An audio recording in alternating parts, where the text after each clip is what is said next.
Red Right Hand. It's directed by Ian and Esham Nelms. The Nelms brothers. They are amazing. I love these guys. They directed Fat Man, Small Town Crime. I believe Eric enjoyed Fat Man as well. I know Bruce, you didn't. Orlando Bloom. He plays this guy in what's it around Kentucky, around wherever they call the hollows, right? The hollers, right? The hollers, and it's in one of these hollers, and it's a sort of Appalachian country, and he's you see him sort of trying to do pull-ups. He's really buff. It starts off with him in a cabin driving to the nearby farm area of his brother-in-law, played by Scott Hayes, and his niece. His niece is like around 12 or 13-ish. And everything seems like a nice family outing. They seem fine. There's a couple of things, though. The father, his brother-in-law is a bit of an alcoholic because the brother-in-law is very, very sad over the death of his wife from an overdose. So they're suffering a family tragedy. It starts off the first several minutes thinking you're thinking it might be sort of a family tragedy, a family drama kind of thing set in this small area in Kentucky, but it eventually evolves into something else because there is a woman named Big Cat, played by Andie MacDowell. She is a crime boss, crime lord of the local area, and she's owns pretty much the drug business, the corruption business all over town. Everyone is pretty much under her thumb. Doesn't matter where you are usually going to be under the thumb of Big Cat. And Big Cat has her own motivations for wanting Orlando Bloom's character back into her good graces. And she is holding his family, not literally hostage. She has her men bullying her family, Orlando Bloom's family. And unless Orlando Bloom comes back to work for her, then the family is going to be harmed. That is the premise of Red Right Hand. It looks like a revenge crime thriller. It has those moments. I believe it's a little bit deeper than that. It has some really cool moments in the movie. Again, the Orlando Bloom character, his name is Cash. So basically the movie is Cash versus Big Cat and her really bad men. Again, directed by brothers Esham and Ian Nelms. So first off, Bruce, your thoughts? Yeah, I actually enjoyed this more than I thought I would. You got it a little wrong though, because it's Big Cat versus Swole Legolas is what I was thinking when I was watching this. So yeah, right out of the beginning, it's like I feel like his contract was like, okay, I'll be in this movie as a tough dude, but the opening shot has to be me just ripped and showing off my naked torso. So yeah, that happened. Anyway, this is one of those movies that we've talked about a few times. Oh, another example. So if you're living in this is a tough area. It's a tough area of the country. You know how tough your area of the country is when Garrett Dillahunt is your priest. He's your preacher.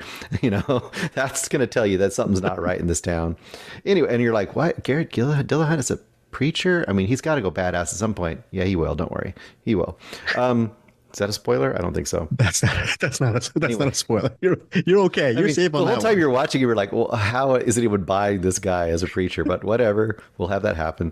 This is a movie that basically, like we've talked about this before, one of those movies that like, you know what you're getting, and is it going to give you a good version of that? I think this gives you a pretty good version of that. The violence is pretty explicit in a lot of points, where it's more gritty and violent than it had to be. A lot of times they kind of tone it back a little bit. There's a point where I'm not gonna say who, but there's a person that the bad guys have captive, and they basically have a nice dinner and then like roll him out to torture him in front of all the bad guys. And I'm like, okay. And it kind of went there.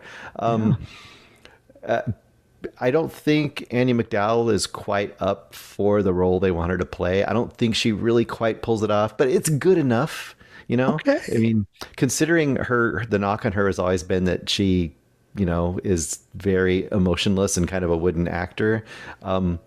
She hams it up as much as ham as she can give it, I think. So that's pretty good.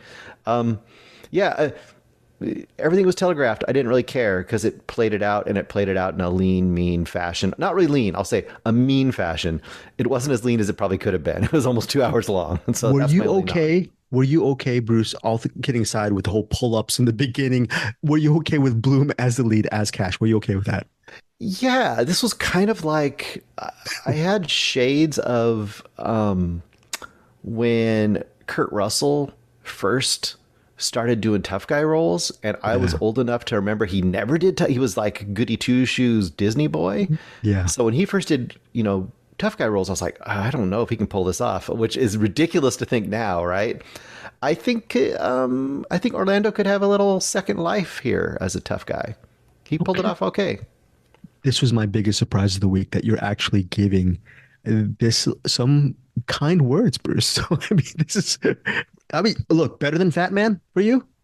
Oh, way better than Fat Man. The thing with Fat Man to me is the tone was just far off the mark. It just didn't work for me as far as tone goes. But directing wise, I had no problem with that movie. This movie has the good direction, but it just does. This is a story, basic. We're gonna do it, and they did it. I really enjoyed this movie. Eric, I guess even a bigger surprise if you actually enjoyed Red Right Hand, Bruce, more than Eric Holmes. Now, what say you, Eric, on this movie? Oh, did you see this? Wait, my bad.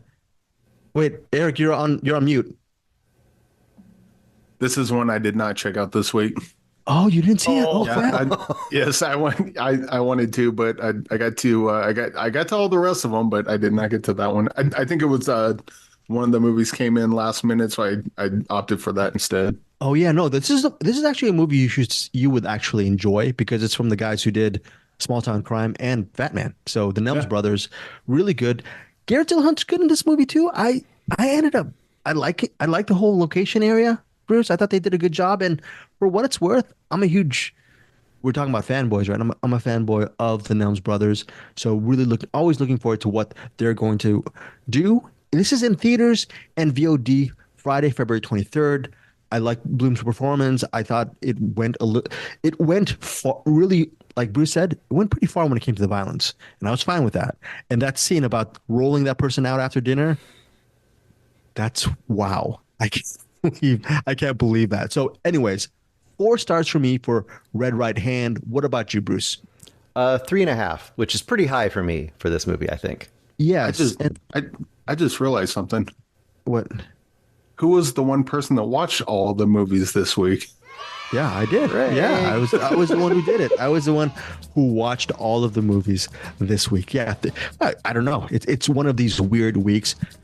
Eric, if that screening link is still available for you, I would suggest you just for pure enjoyment. I don't know, Bruce, if you co-sign on this, I think it won't be a waste of time for Eric to watch. I don't think so. Red I Right think this seems to me like a total no-brainer for Eric. I think he would just go Sweet. right into this one.